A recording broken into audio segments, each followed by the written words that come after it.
క్రీస్తునందు ప్రియమైన దేవుని బిడ్డలందరకు మన ప్రభువును రక్షకుడైన యేసుక్రీస్తు వారి నామములో నా వందనాలండి. ఈ దినాన మనము జీవగ్రంథములో నుండి కొన్ని విషయాలను పరిశీలన చేసుకుందాం.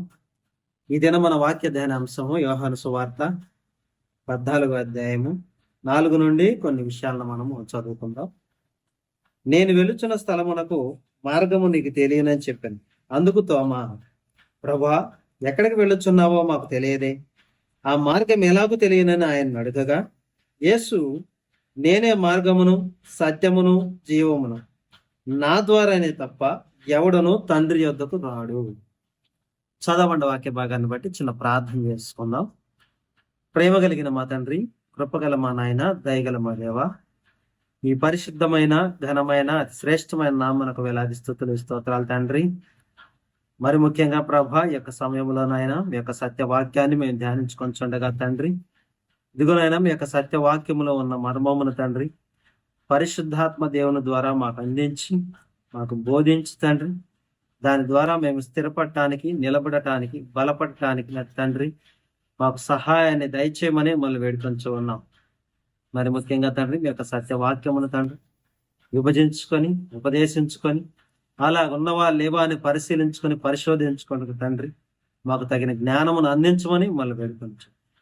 సమస్త మహిమ ఘనత ప్రభావాలు మీరు మాత్రమే పొందుకుని మా ప్రభువును ప్రియరక్షకుడైన యేసు క్రీస్తు అతి శ్రేష్టమైన నామములో అడిగి వేడుకొంచు ప్రార్థిస్తున్నాను తండ్రి, ఆమేన్. అందరికీ వందనాలు.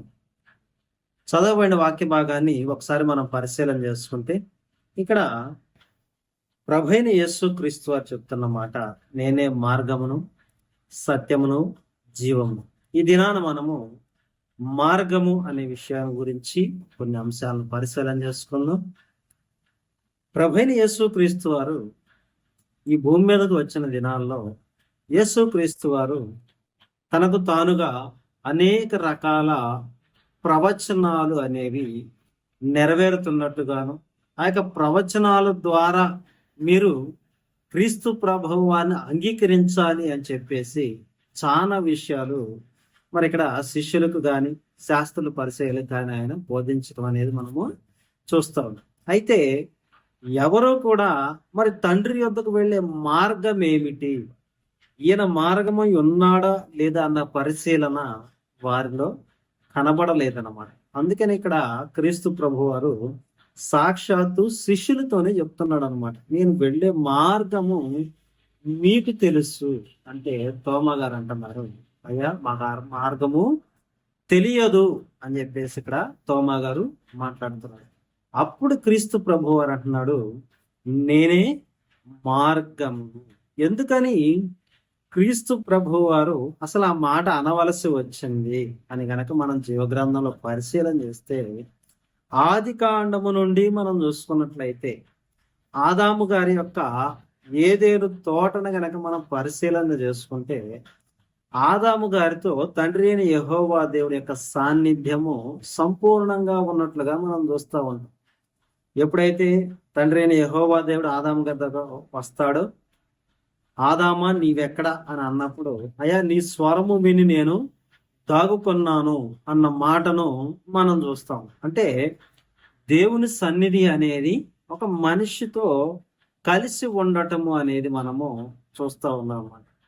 ఎప్పుడైతే మరి ఈ యొక్క ఆదాము గారు తన యొక్క అవిధేయత వలన, హవ్వమ్మ గారి వలన ఈ యొక్క ఆజ్ఞను అనేది అతిక్రమించాడో, అప్పుడు ఏమైంది అంటే దేవుని సన్నిధి అనేది మానవునికి ఎడబాటు అయిపోయింది. ఇక దేవుని సన్నిధి అంటే పరలోక మార్గము అనేది మూసుకొని పోయింది అనేది మనం ఆలోచన చేయొచ్చు. అదే విధంగా తర్వాత నరులు కూడా ఏం చేశారు అంటే, దేవుని మార్గాన్ని వెతికే క్రమంలో వారి యొక్క సొంత మార్గాలను చూసుకున్నట్లుగా మనకి జీవగ్రంథము అనేది తెలియజేస్తా ఉంది. ఒకసారి మనము ఆది కాండము 6వ అధ్యాయము 12వ వచనం గనక చూసుకున్నట్లయితే 11 నుండి చదువుకుందాం. భూలోకము దేవుని సన్నిధిని చెడిపోయి ఉండెను, భూలోకము బలాత్కారముతో నిండి ఉండెను. దేవుడు భూలోకమును చూచినప్పుడు అది చెడిపోయి ఉండెను, భూమి మీద సమస్త శరీరులు తమ మార్గమును చెరిపి వేసుకొని ఉండేది. ఏం జరిగిందంటే ఇక్కడ దేవుని యొక్క సన్నిధికి వెళ్ళడానికి ఉన్న మార్గమును ఈ భూమి మీద ఉన్న నరులు చెరిపి వేసుకున్నారు అనే మాట ఇక్కడ మాట్లాడబడతా ఉంది. అంటే దేవుని దగ్గరికి వెళ్ళడానికి ఏర్పాటు చేసుకున్న మార్గము ఏమిటి అంటే, మనము నోహు గారి సమయంలో చూసుకున్నట్లయితే, అంతకుముందు మనము హేబేలు గారి సమయంలో చూసుకున్నట్లయితే, వాళ్ళు బలి ద్వారా దేవుని సంప్రదించినట్టుగా మనము చూస్తాం. అంటే దేవుడు ఆకాశం నుండి వచ్చి ఆ యొక్క ఆహారాన్ని అంగీకరించి వీరి యొక్క పాపములను క్షమించినట్లుగా మనం చూస్తాం. అయితే ఇది పూర్తిగా పాప పరిహారార్థ బలి కాదండి. వారి యొక్క పాపము అనేది ఆ బలిపీఠం కింద కప్పి ఉంచబడుతుంది అన్నది మనము అర్థం చేసుకోవాలి. అయితే ఇలాగ చూస్తా ఉన్నప్పుడు నోహు గారి సమయం వచ్చేసరికి అసలు భూమి ఇంకా కూడా పూర్తిగా చెడిపోయిందని, దేవుని మార్గమును ఈ యొక్క నరులు చెడిపి వేసుకున్నట్లుగా మనం చూస్తూ ఉన్నాము. అంటే దేవుడు చెప్పిన విధి విధానాలు కాకుండా ఎవరైతే ఆజ్ఞను అతిక్రమించి తమకిష్టం వచ్చినట్లుగా జీవిస్తారో, తమకిష్టం వచ్చినట్లుగా వాళ్ళు ఉండాలని నిర్ణయించుకుంటారో, వారందరూ కూడా దేవుని సన్నిధిని చేరే వారిగా లేరు అన్నది మనం అర్థం చేసుకోవాలి. ఎందుకంటే ఇది అవిధేయత వలన వచ్చిన పాపముగా మనకి చెప్పబడతా ఉంది. ఈ పాపము అనేది ఏం చేసిందంటే దేవుని మార్గమును చెరిపి వేసినట్టుగా మనము చూస్తాం. అయితే తండ్రి అయిన యెహోవా దేవుడు ఏం చేశాడంటే, నిర్గమాకాండం వచ్చేసరికి మోషే గారి ద్వారా వారికి కొన్ని ఆజ్ఞలను, నియమ నిబంధనలు ఇచ్చాడండి. ప్రాముఖ్యమైన ఆజ్ఞలేమో 10, పూర్తి ఆజ్ఞలేమో 613 ఆజ్ఞలుగా మనము ఈ యొక్క జీవ గ్రంథములో ఆ యొక్క తోరాలో మనము చూస్తాం. అయితే వీరు దీనిని కూడా అవలంబించేవారుగా వారు లేరు అన్నమాట. దేవుని సన్నిధిని వారు చెడిపోయిన వారుగాను, మార్గమును చెరిపి వేసుకున్న వారుగాను ఇక్కడ కనపడతా ఉన్నాం. ఒకసారి మనము నిర్గమకాండము 32వ అధ్యాయము 8వ వచనంలో యెహోవా దేవుడు మాట్లాడుతూ ఉన్నాడు. 8వ వచనాన్ని ఒకసారి మనం పరిశీలన చేద్దాం. నేను వారికి నియమించిన త్రోవ నుండి త్వరగా తొలగిపోయి తమ కొరకు పోత పోసిన దూడను చేసుకొని దానికి సాగిలపడి బలిని అర్పించి. ఏం చేస్తా ఉన్నారంట వీళ్ళు? దేవుణ్ణి విసర్జించారంట. విసర్జించేసి త్రోవ తప్పిపోయి, త్రోవ నుండి త్వరగా తొలగిపోయి తమ కొరకు పోత పోసిన దూడను చేసుకుని దానికి సాగిలపడి బలిని అర్పించి, ఓయి ఇశ్రాయేలు, ఐగుప్తు దేశము నుండి నిన్ను రప్పించిన నీ దేవుడు ఇదే అని చెప్పుకునేరనను. ఏం జరుగుతా ఉందంటే ఇక్కడ దేవుని యొక్క ప్రథమ ఆజ్ఞ విషయంలో, నీ దేవుడైన యెహోవాను నేను తప్ప వేరొక దేవుడు నీకు ఉండకూడదు అన్న ఆజ్ఞను మీరి వీళ్ళు ఏం చేశారంటే తొలగిపోయారు. దారిలో నుండి తొలగిపోయారు. అంటే దేవుని ఆజ్ఞను పాటించేవారుగా వీరు లేరు అన్నది చాలా స్పష్టంగా మనకి అర్థమవుతూ ఉంది. ఇక 11వ అధ్యాయం వరకు గనక మనం ఆదికాండము 11వ అధ్యాయంగా వరకు గనక మనం పరిశీలన చేసుకుంటే, ఈ యొక్క 11వ అధ్యాయంలో ఈ యొక్క నరులందరూ కూడా కలిసి మేము ఒక గోపురం కట్టాలి, ఆకాశాన్ని అంటే అంత గోపురం కట్టాలి. ఎందుకంటే వాళ్ళు అప్పటికే దేవుని ఎదుట పరాక్రమవంతుడైన నిమ్రోదుని వారు తమ యొక్క దేవునిగా భావిస్తా ఉన్నారు. ఆ యొక్క ఆకాశమును వారి యొక్క రాణిగా, ఈయన యొక్క భార్యగా వారు భావిస్తా ఉన్నారు. ఇక వారి తల్లిదండ్రులు ఆకాశంలో ఉంటారు, మేము ఈ యొక్క భూమి నుండి ఆకాశానికి మేము వెళతాము, ఆయన సన్నిధిలో మేము ఉంటాము అన్నది ఇది నరులు చేసిన ఆలోచనగా మనకి కనబడుతూ ఉన్నది. అయితే తండ్రి అయిన యెహోవా దేవుడు ఏం చేశాడంటే, ఆదికాండం 12వ అధ్యాయం నుండి మనం పరిశీలన చేసుకుంటే, అబ్రహాం గారిని ఆయన ఎన్నుకోవడం, అబ్రహాం గారి ద్వారా ఇస్సాక్ గారి ద్వారా యాకోబు గారిని ఎన్నుకోవటము అనేది మనము చూస్తాం అన్నమాట. అంటే అంతకు ముందు వరకు మనం చూసుకున్నట్లయితే నరులే దేవుని సన్నిధికి వెళ్ళాలనే తాపత్రయాన్ని మనం చూస్తాం, వారి యొక్క ఆలోచనలు మనం చూస్తాం. కానీ దేవుడు ఏం చేశాడంటే తన యొక్క మార్గాన్ని తనే పరలోకము నుండి భూలోకానికి చూపించినట్లుగా మనకి కొన్ని వచనాలు అనేవి తెలియజేస్తాం. ఒకసారి మనం అదే ఆదికాండము 28వ అధ్యాయాన్ని మనం పరిశీలన చేసుకుంటే ఇక్కడ యాకోబు గారి ద్వారా మనకి దేవుని యొక్క మార్గము అనేది ఏ విధంగా భూమి నుండి సరళత చేయబడింది అన్నది చాలా స్పష్టంగా మనకి అర్థమవుతా ఉంది. ఆదికాండము 28వ అధ్యాయము 10వ వచనం నుండి మనం చదువుకున్నట్లయితే ఈ విషయాలు మనకి అర్థమవుతాయి. యాకోబు బెయేర్షెబా నుండి బయలుదేరి హారాను వైపు వెళ్ళుచు ఒక చోట చేరి ప్రొద్దుగుంకినందున అక్కడ ఆ రాత్రి నిలిచిపోయి ఆ చోటి రాళ్లలో ఒకటి తీసుకొని తనకు తలగడగా చేసుకొని అక్కడ పండుకొని అప్పుడు అతడు ఒక కలగనెను. అందులో ఒక నిచ్చెన భూమి మీద నిలువబడి ఉండేది. దాని కొన ఆకాశమునంటెను. దాని మీద దేవుని దూతలు ఎక్కుచ్చు దిగుచ్చు నుండిరి.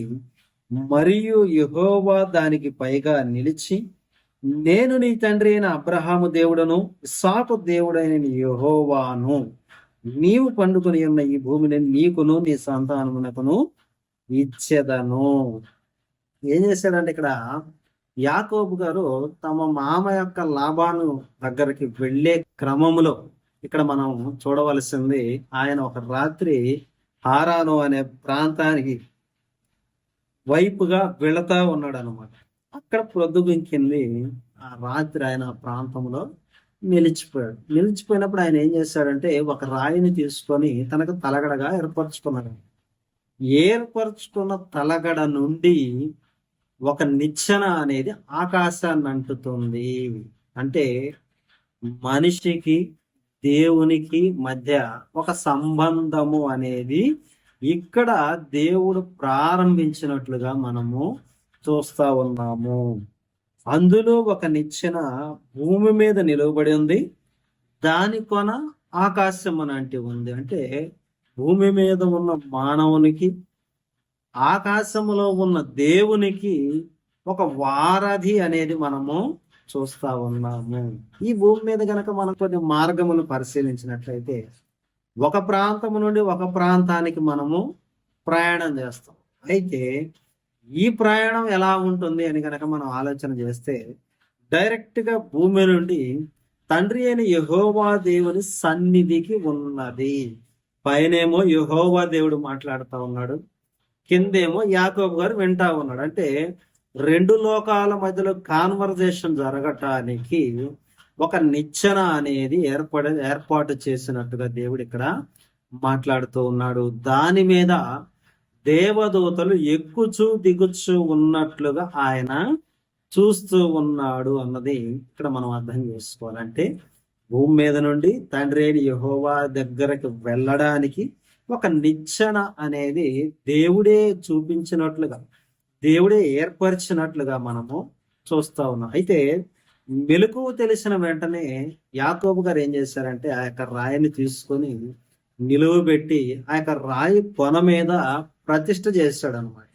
ప్రతిష్ఠ చేసి నిశ్చయముగా దేవుడి ప్రాంతంలో ఉన్నాడు అని చెప్పేసి దానికి బేతేలు అనే పేరు పెట్టాడు. బెత్ ఏల్ అంటే దేవుని యొక్క, బెత్ అనగా నివాసము, ఎల్ అంటే దేవుడు, దేవుని యొక్క నివాసము అనేది ఇక్కడ నుండి ప్రారంభమైనది అన్నది అక్కడ మనకి కనబడుతుంది.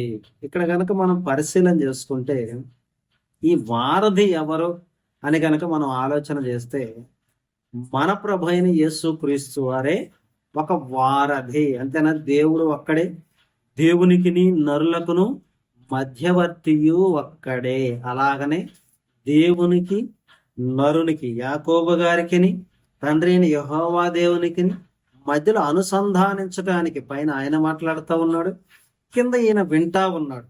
అలాగ మనం చూసుకున్నట్లయితే ఈ వారధి ఏమిటి అంటే ఒక నిచ్చెన.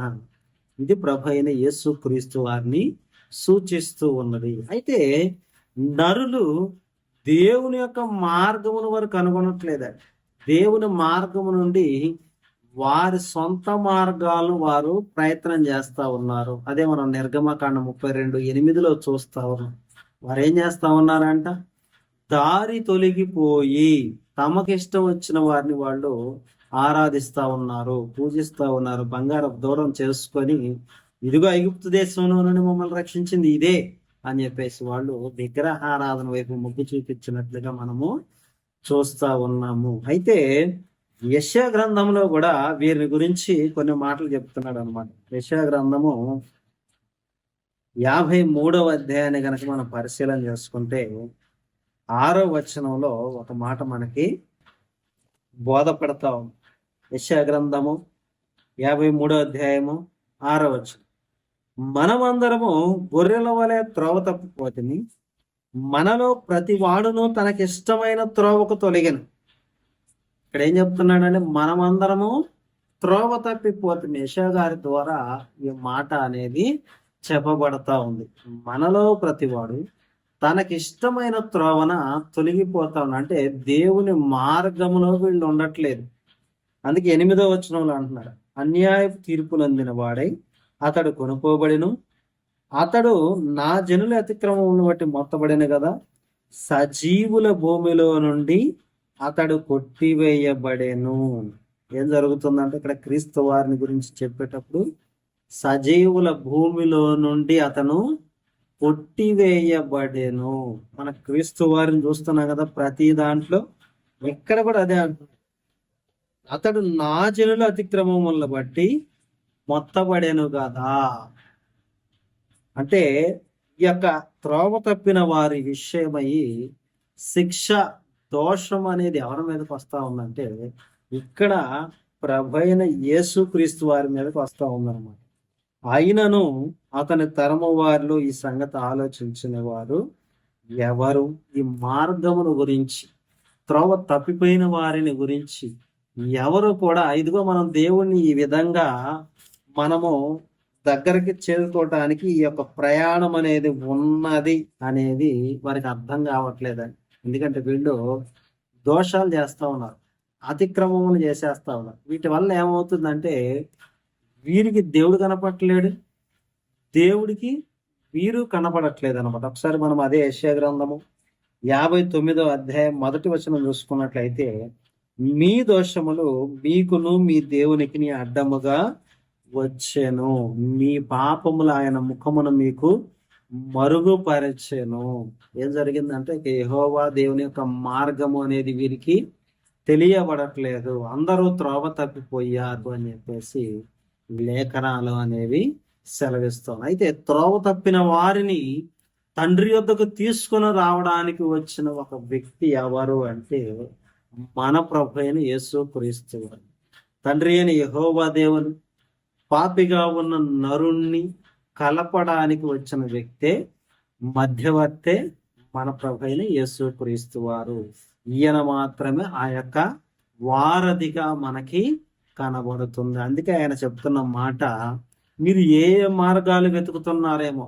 ఒకసారి మనం చూసుకున్నట్లయితే ఆదికాండం 11వ అధ్యాయంలో మ్యాన్ మేడ్ మెథడ్స్ అనమాట. మనిషే దేవుని వద్దకు చేరాలని ప్రయత్నం చేస్తా ఉన్నాడు. కానీ దేవుడు ఏం చేశాడంటే, యాకోబు గారిలో తన యొక్క మార్గమున ఆయన సరళత చేసి ఉంచినట్లుగా మనము చూస్తా ఉన్నాం. కానీ ఆయన యొక్క ప్రజలు, ఇశ్రాయేలు జనాంగము ఆ మార్గాన్ని వారు వెతకట్లేదు. దేవుని మార్గమును వెతుకువారు కలరేమో, దేవుణ్ణి వెతికేవారు కలరేమో అని చెప్పేసి ఈ యొక్క యెషయా గ్రంథంలో, కీర్తనల గ్రంథంలో అనేక సార్లు మనము వింటా ఉంటాం అనమాట. అయితే ఇక్కడ మనం చూసుకున్నట్లయితే, ఎందుకని వీళ్ళకి దేవుడు కనబడట్లేదు అంటే, వీళ్ళ దోషాలు అనేవి ఎక్కువ అయిపోతా ఉన్నాయి. కాబట్టి దేవుని ముఖము అనేది వీరికి మరుగు చెయ్యబడింది అన్నది చెప్పబడతా ఉంది.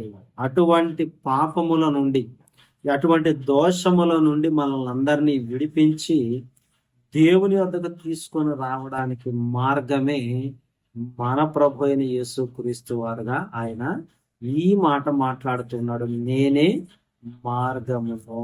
గ్రీక్ లో చూసుకున్నట్లయితే హోదేష్ అని చెప్పేసి ఈ యొక్క మాట ఉంటుందన్నమాట. అయితే ఇక్కడ మనం ఆలోచించవలసింది, యోహాను గారు ఆది నుండి కూడా క్రీస్తు ప్రభువు వారిని మనకి ఆయన ఒక దైవత్వ లక్షణాలు కలిగిన ఒక వ్యక్తిగా చూపిస్తారు.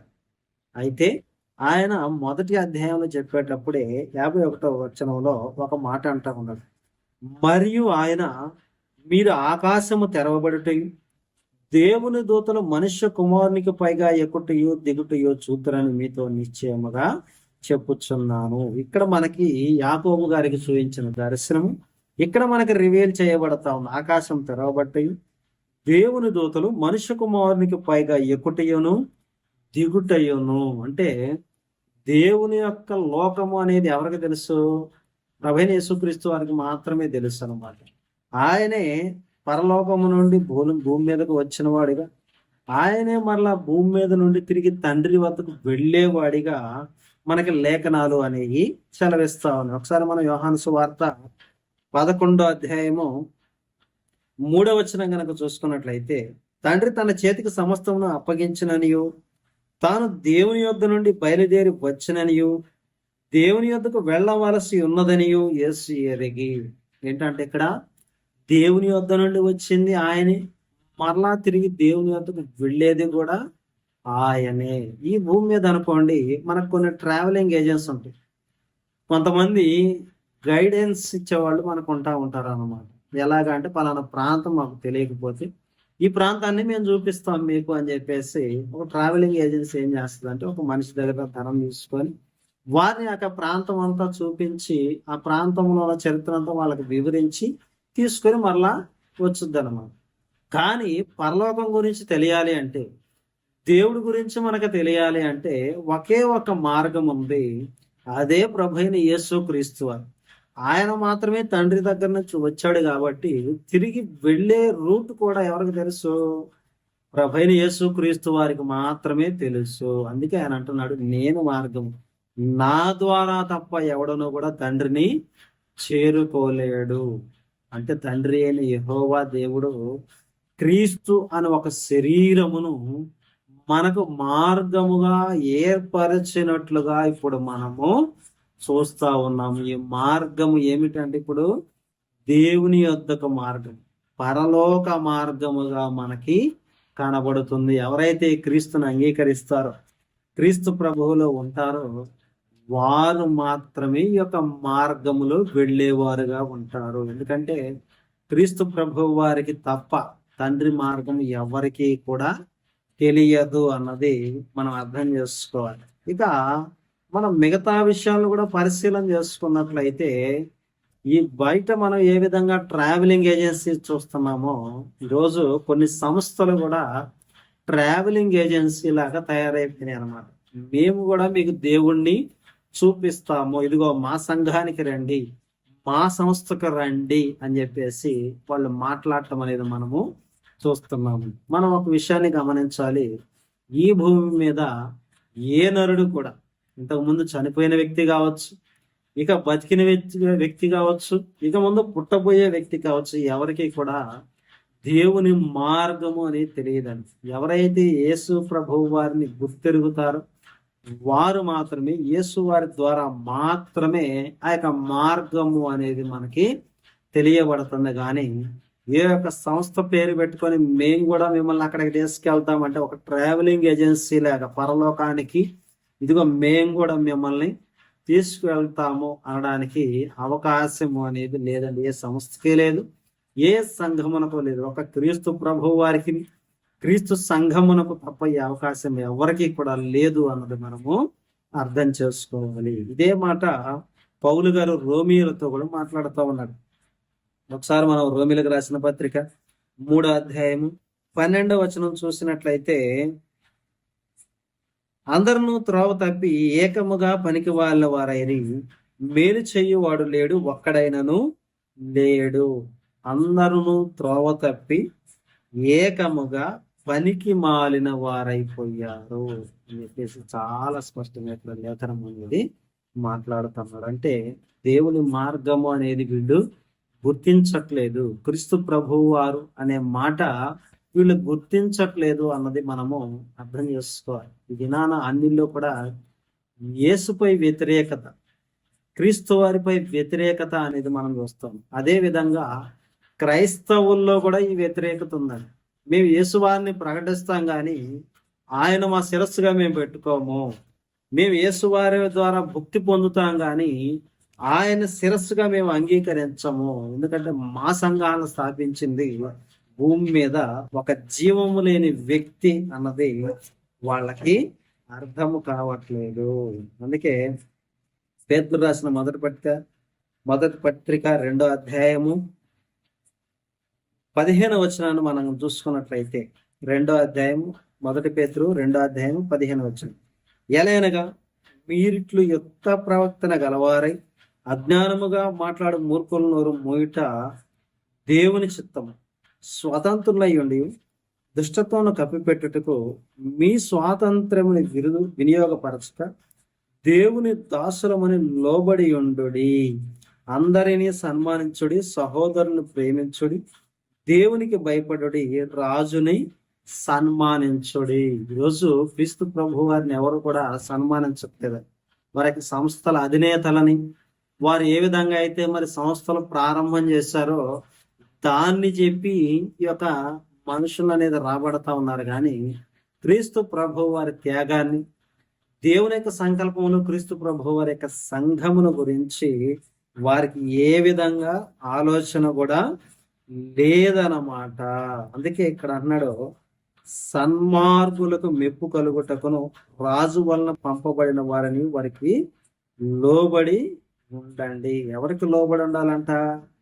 క్రీస్తు ప్రభు వారు ఏదైతే స్థాపిస్తా ఉన్నారో, క్రీస్తు ప్రభు వారు ఏదైతే బోధిస్తా ఉన్నారో వాటికి లోబడి ఉండండి. ఈరోజు మనం ట్రావెలింగ్ ఏజెన్సీలు అనుకుంటున్నాం కదా, వీళ్ళందరూ ఏం చేస్తారనమాట, వారి వారి సంస్థలకి ఏ అయితే కట్టడాలు ఉన్నాయో, ఏ అయితే విధులు ఉన్నాయో వాటి ప్రకారంగా వాళ్ళు నడుచుకోవాలని చూస్తారు. కానీ దేవుని యొక్క మార్గము ప్రభుని యేసుక్రీస్తు వారేనే. క్రీస్తు వారి యొక్క మార్గము ఈ బైబిల్లో మనకు చెప్పబడుతున్న రీతిగా ఆయన యొక్క ఆజ్ఞలు అన్నది వాళ్ళు గ్రహించలేకపోతా ఉన్నారు. ఇది మనం జాగ్రత్తగా గమనించాలన్నమాట. మనుషులు నియమించు ప్రతి కట్టడకును ప్రభువు నిమిత్తమై లోబడి ఉండండి. మనుషులు నియమించే కట్టడ అంటే క్రీస్తు సంఘములో క్రీస్తు ప్రభు వారి యొక్క అపోస్తలులు కానీ వారి యొక్క కట్టడలు ఏవైతే ఉన్నాయో వాటికి మీరు లోబడి ఉండండి అని. కానీ ఇక్కడ ఏం జరుగుతుంది? సంఘం కోసం ప్రాణం పెట్టని వారు, సంఘం కోసం రక్తం చిందించిన వారి గురించి, వారి కట్టడాలను గురించి ఈ యొక్క ట్రావెలింగ్ ఏజెన్సీలు బోధించడం అనేది మనము చూస్తా ఉన్నాము. ఇది మనం గమనించాలి. ఇక ఫైనల్ గా మనం క్రీస్తు ప్రభు వారి యొక్క మార్గం అని కనుక ఆలోచన చేసినట్లయితే, మనకి హెబ్రీయులకు రాసిన పత్రిక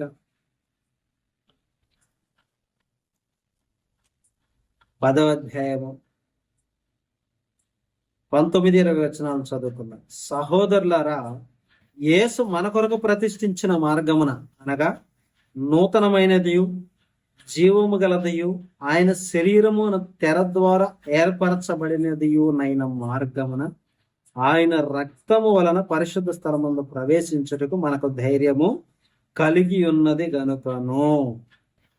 ఇక్కడ ఏమని మాట్లాడుతున్నాడు అండి? సహోదరులారా, యేసు మన కొరకు ప్రతిష్ఠించిన మార్గమున, యేసు మన కొరకు ఒక మార్గము అనేది ప్రతిష్ఠ చేశాడు.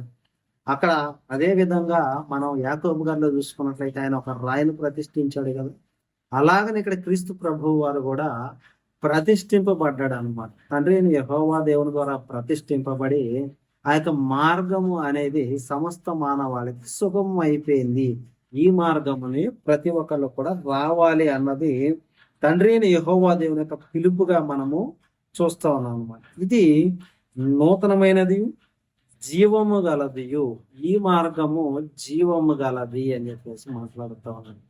జీవము గలది అంటే క్రీస్తు ప్రభు వారు మరణించి లేడు, ఆయన నేటికి కూడా సజీవుడిగా ఉన్నాడు. క్రీస్తు ప్రభు వారు సంఘానికి శిరస్సు అయి ఉన్నాడు అన్నది కూడా మనము అర్థం చేసుకోవాలి.